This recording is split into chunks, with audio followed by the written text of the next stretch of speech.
Namaste, beautiful friends. This is Elle at Sacred Union Spiritual Wellness, a channel dedicated to uplifting and enhancing your spiritual well-being. Okay, so today we have another aspect, a transit to talk about, and this one feels kind of Kaz. It's a little more comfortable than what we've been through. So today I'm talking about Venus moving into Taurus, its home sign.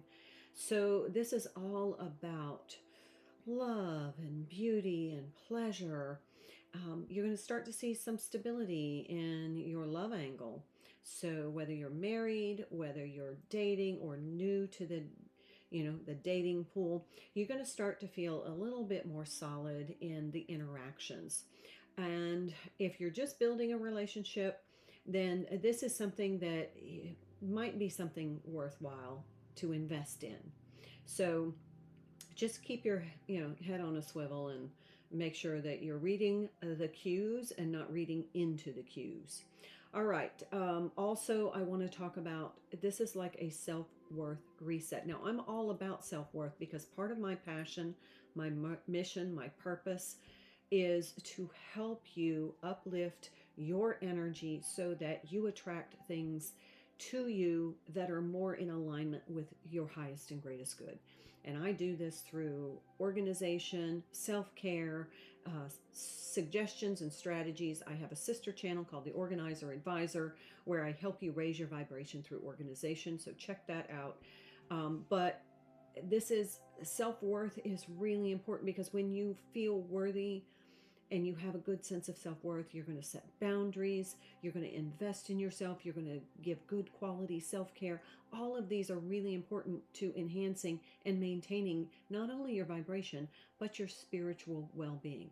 You see how all this dovetails together. All right, let's talk about kind of an enhancement in this energy is the moon is in Virgo. So when we combine Venus in Taurus and the moon in Virgo, we are going to feel like adding a little bit of romance to our routines. And what I mean by romance is let your self-love come through in your daily life. Enhance. It all boils down to this, and this is what I promote on my other channel, and I've always promoted: enhance your lived experience. You don't have to just drink out of a plastic cup. If you have a crystal goblet, you can drink water out of a crystal goblet. Use your china.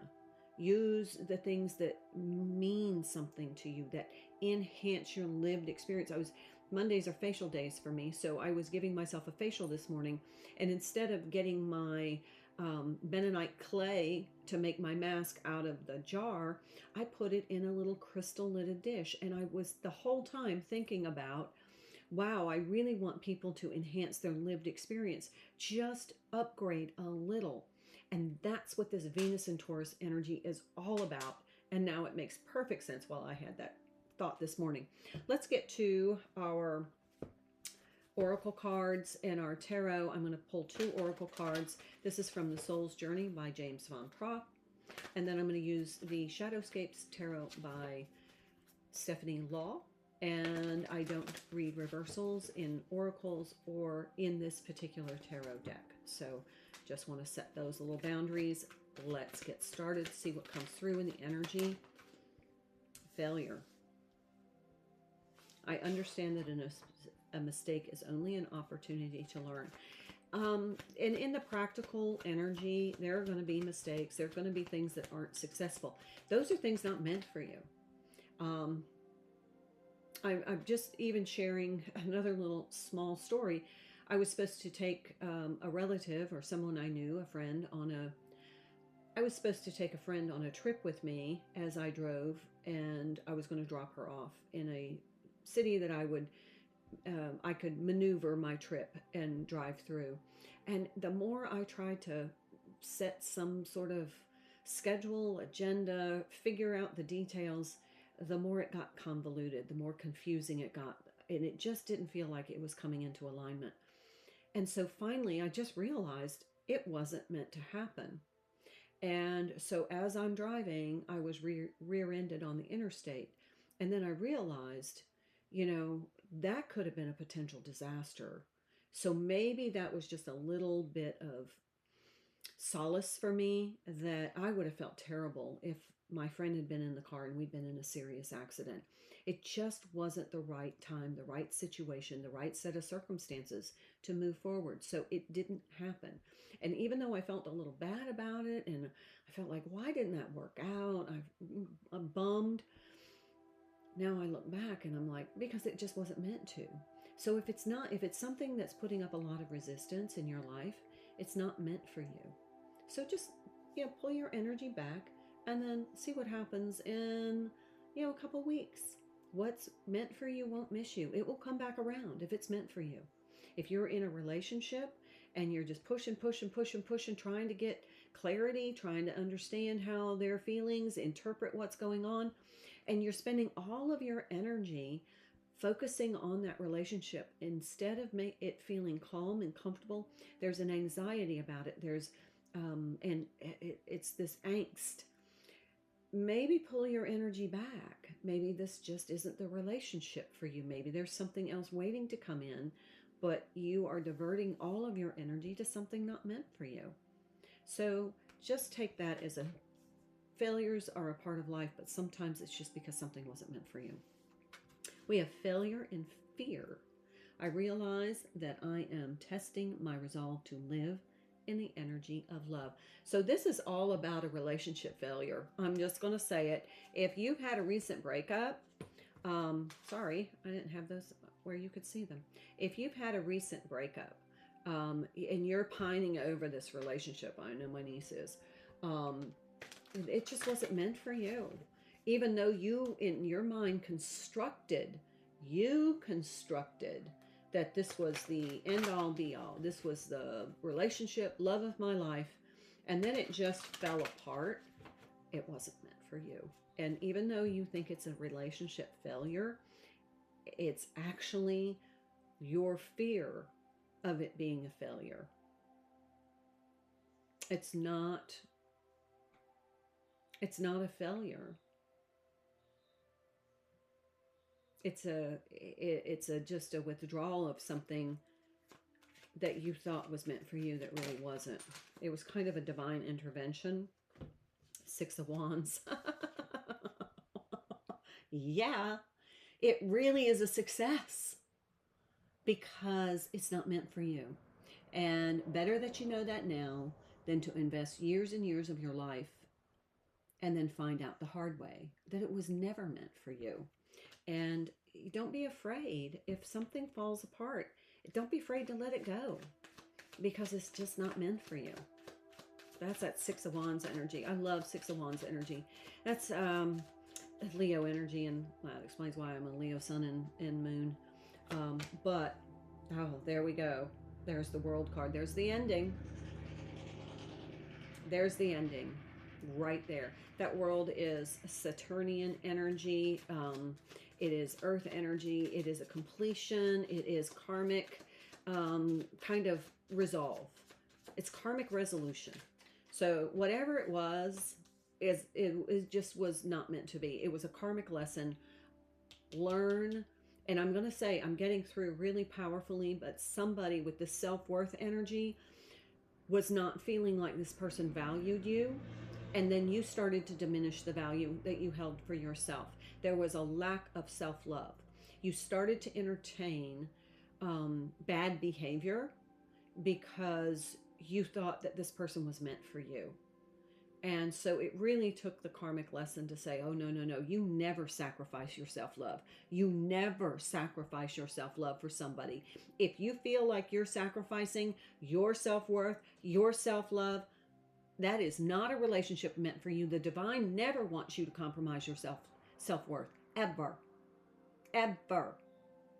The divine values you highly. You are a fractal of the divine. It would never condescend you. And if you were being condescending to yourself, if you were allowing inappropriate, demeaning behaviors, that's why this ended. That's a lesson. Self-love is your priority. Let me say it again. Self-love is your priority. Stand in your truth and stand in your power. And you don't sacrifice or compromise that for anyone. That Queen of Cups. Oh, yeah. You are the Queen of Cups, my friend. You are a beautiful soul. You are powerful. You are divine. Don't let anyone treat you otherwise. And don't be afraid to set boundaries. I thought of something while I was on my trip. No is, I got to remember the quote. Hold on. I actually put it in my notes. No, saying no is your power. You only say yes when you are empowered. So saying no is your power. You say yes when you are empowered. Okay? So I don't know if that means anything to you all, but it's just something I thought of. All right, so we have some Cancerian energy, some water energy here. We definitely have a lot of earth energy. Four of Cups. This person was treating you... Okay, this makes perfect sense now. All right, here's the lesson. This person was treating you as if in some way they were emotionally superior to you. Now, they may have put on a show. They may have put on a show. There's lots of little demonstrations, but it lacks sincerity. And that's what kind of kept triggering this little itch response in you saying, this doesn't feel right. This doesn't feel right. That's why that anxiety. That's why that angst. Because it didn't feel right. It looked good, but it didn't feel right. That's because this person was demeaning you. This person was buttering you up to get you in a position where you would start to self-sacrifice. No. No.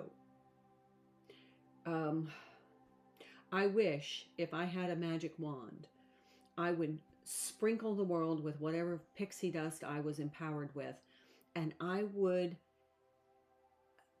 empower every soul that is experiencing this human experience, every soul that was on planet Earth at this time. I would give them the gift of self-love. If I had to give the gift to the world, it would be self-love. And then we would take steps, training steps on how not to abandon that. Because when you don't set boundaries, you sacrifice yourself. And whoever this reading is for is uncomfortable setting boundaries. It's laden with guilt.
compassion for you. I know how that hurts. I empathize. I know how that hurts. And I know it's hard to hear someone sit here and tell you what I'm saying. I know how that feels. But this is tough love, sister, because you got to love yourself. And I'm getting all the energy from you of sacrifice. I'm sacrificing myself. That is no longer the paradigm. Last card, Two of Wands. This is your decision. This is a choice point for you. How do you want your life to look? Do you want to be under somebody's manipulative control? Or do you want to self-love, set boundaries, say no, and increase your sense of self-worth? Those are skills. And this is skill development time. This is the whole karmic lesson that you have been taught or asked to learn. And my job as the reader for today, and the reason that you came across this video, is to give you the truth and to give you a choice. You can empower yourself, or you can slip right back into another one of these types of relationships that you will have to go through the same thing again because you're in denial. My advice from my heart center to your heart center is to self-love, increase your self-worth, set boundaries, and say no. Time to move on. All right, that is the reading for today. If you found anything valuable, if this resonated for you, don't forget to write those 4 things in the comments, because it's really, really important that you make that commitment to yourself. That is the way forward. That's this Ace of Pentacles. That's what it's asking you to do, is to commit. So commit it in writing in the comments. That's going to help you. Truly, it is. All right, if you found anything valuable, please like this video. Consider subscribing to my channel. It's not going to hurt. It's free. And you hit the notification bell. You will then be notified of when I post new content. All right, my friends, it was lovely to see you again today. Sorry for such a harsh, realistic reading, but it is my job to read the energy, not sugarcoat anything for you. Until the next time, my beautiful friends, namaste.